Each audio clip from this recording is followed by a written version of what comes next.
একটা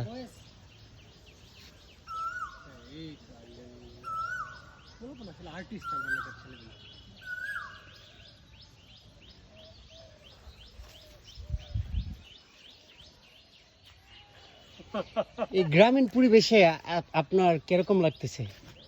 অসাধারণ। এই উত্তপ্ত গরমের ভিতরে যে গাছের নিচে আমরা দাঁড়াইছি, সত্যি এটা অসাধারণ এবং ভালো লাগতেছে, এবং মনে হচ্ছে যে গরমকে গরম লাগতেছে না, নিজের মানসিকভাবে খুব আনন্দ পাচ্ছি এখানে দাঁড়ায়। আমরা কিন্তু বাঁশ গাছের তলে আছি, বাতাসটা অনেক ঠান্ডা বাতাস, খুব আরাম লাগতেছে। গ্রামীণ পরিবেশ আমরা এখানে দেখতে পাচ্ছি একজন ইয়াং স্টার, যিনি সানগ্লাস লাগানো, কালো সানগ্লাস। এই রৌদ্রের মধ্যে আপনি এই বাঁশের জারের নিচে আছেন, বন্ধুদের সাথে আড্ডা দিচ্ছেন, এই ফিলিংসটা কিরকম? গতকালকে বৃষ্টি হওয়ার পর আমাদের পরিবেশটা অনেক ঠান্ডা হয়েছে। আজকে মনে হয় 32 ডিগ্রি সেলসিয়াস, এতদিন 38 ডিগ্রি সেলসিয়াস ছিল, কিন্তু আজকে একটু গরমটা একটু বেশি।